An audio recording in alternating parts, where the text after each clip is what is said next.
Hello there, my name is Alicia Jorgenson, and I am a child psychiatrist at Swedish. And today we are going to be talking about the real scoop on self-care, which is beyond bubble baths. So, not that I have anything against bubble baths, though. I'm going to start with a confession. I used to hate those two words, self-care. I kept hearing that it was the solution to physician burnout. Instead of fixing what I saw as the problem, it seemed to imply that I was the problem. And I just needed to be better and try harder. It felt like a corporate strategy to help me work harder with a smile on my face. I didn't like that. So maybe you have the same visceral response to those words, but eventually I did change my tune, as you will soon find out.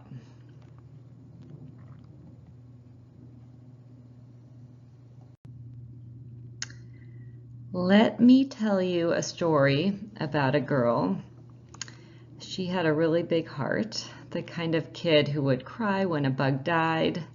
In fact, she used to make signs on the country roads to indicate caution because tarantulas were crossing. This same compassion extended beyond insects and applied to other human beings, but somehow never towards herself. She had high expectations and was constantly striving and never felt good enough. When a mistake happened, she used to beat herself up mentally. When negative feedback happened, she took it very personally. Essentially, this was the opposite of self-care. This was a path towards unhappiness.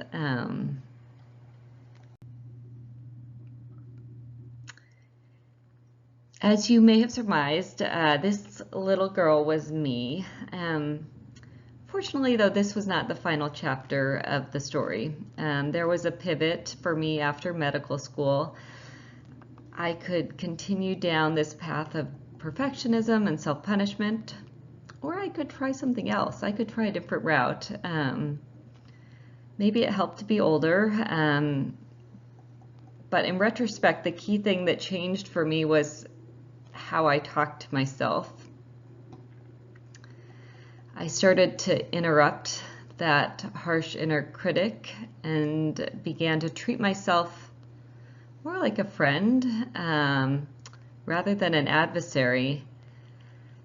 It took time, but gradually things improved. I started to see stress and negative feedback as a way to flex my mental muscles rather than something to be avoided at all costs. I started to see more beauty in the world. And let me get something straight. I am by no means perfect or even striving to be perfect anymore. It's so boring, right? But self-care has helped me find balance. And I bring this up because I'm hoping some of these ideas will resonate with you in your lives as well.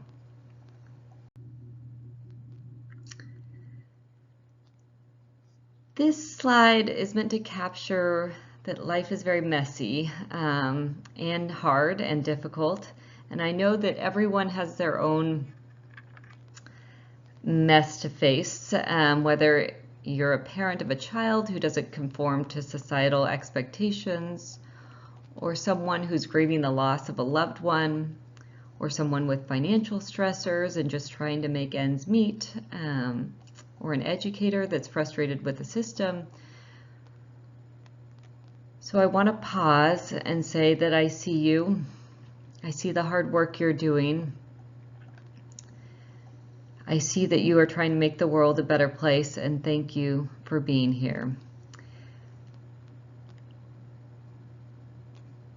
Eventually, the goal today is to hopefully accept that life is messy and also find some level of peace with it as well.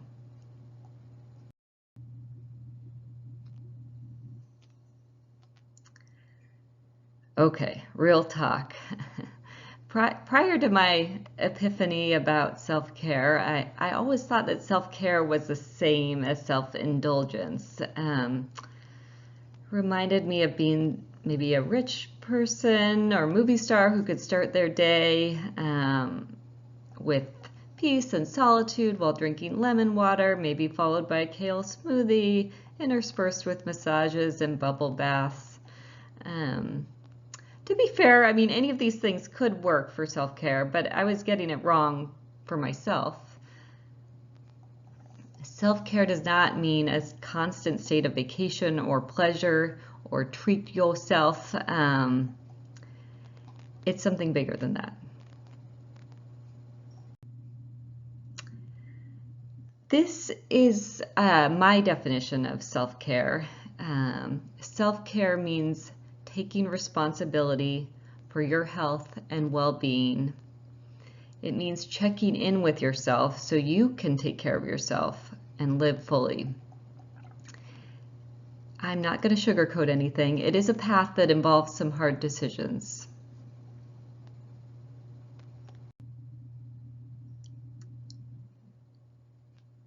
So your future as a self-caring individual can begin now, if you are willing. I am putting the invitation in writing and hope you'll come with me today.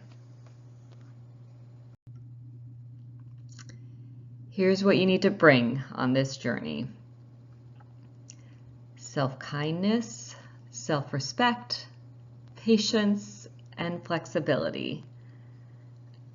Other than that, we're moving into relatively unscripted territory. Everyone's journey is unique, and I know taking care of basic needs comes first, and some of these things may not be an option or even relevant right now, and that's okay.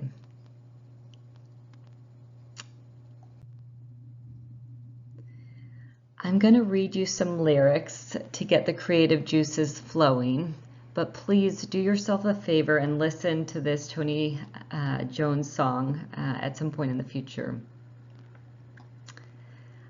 I'm unapologetic with my priorities. I ask for help despite my mental stories of being told no. I create my daily ritual. I commit to my non-negotiables. I've known and I've experienced benefits from burning out. The wind from Team No Sleep are bossy, but I'm entering a new level of my work ethic and of all the ways to do business, knowing that the business of my life deserves me to flow.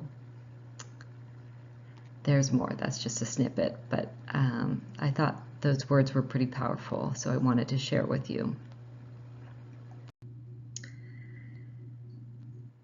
Because I'm a person that thinks in categories, we're going to break things down into mind, body, and soul self-care. Again, these are just options. You are unique, amazing you, and you have to apply these ideas to yourself. No one else can do that work. So with that in mind, take what you need, leave what you don't. In fact, I had to keep reminding myself with this talk, which is definitely out of my comfort zone, to let go of perfectionism and channel my inner awkwardness and bravery, as Brene Brown would say. So let's look at some options for mind self-care. This could be social emotional self-care, but the first step is starting with self-acceptance, acknowledging and knowing that you are worthy to be here and worthy of self-care. The second step is treating yourself with compassion, so treating yourself with the same kindness and respect you would treat a friend. Challenging that inner critic and engaging with that inner advocate. So that's the flip side.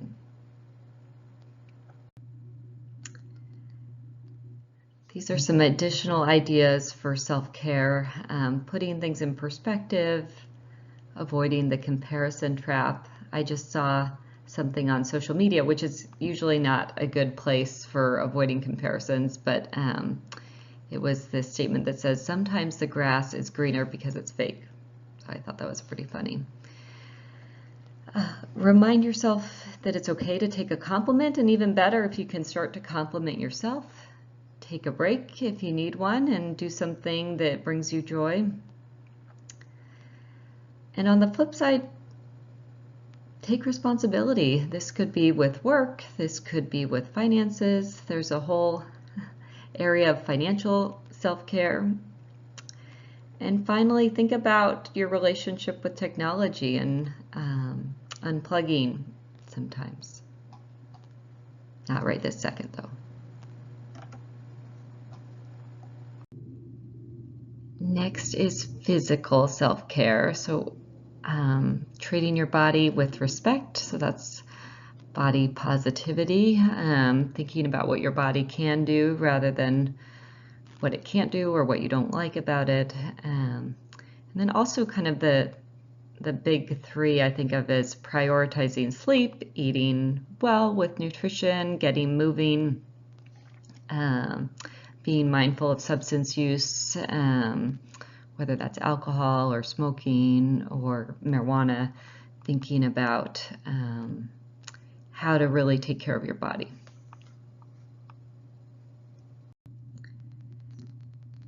So next we're moving on to soul self-care, which by soul, this could be spiritual or social self-care,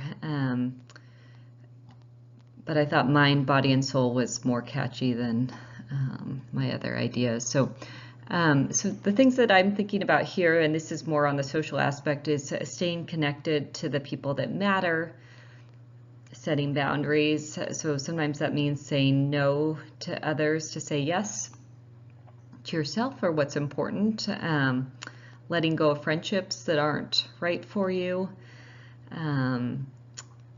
find community, and ask for help if you need it.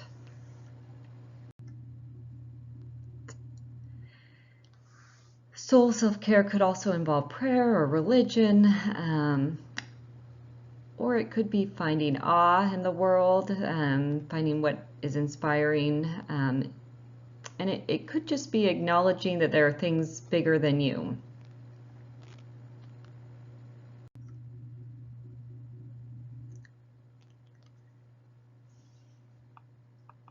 So I like this quote from C.S. Lewis. You can't go back and change the beginning, but you can start where you are and change the ending. So I think right now we have an opportunity to start hopefully engaging in some of these practices.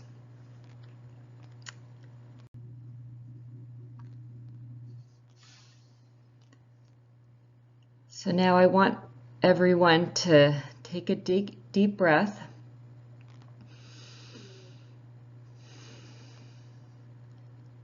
And listen to what you need, what your mind, body, and soul needs. And just check in with yourself for a moment.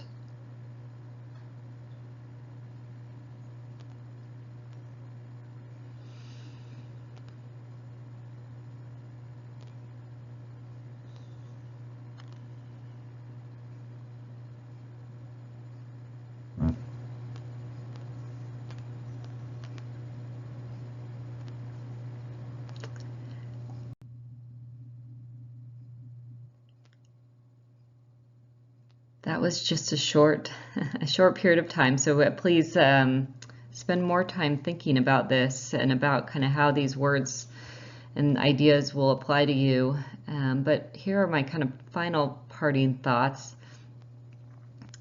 Think about being proactive rather than reactive when it comes to self-care.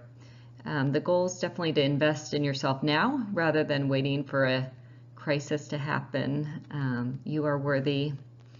And finally, if none of this is resonating or feels hard to implement, certainly feel free to reach out to a mental health professional as they can help guide you further.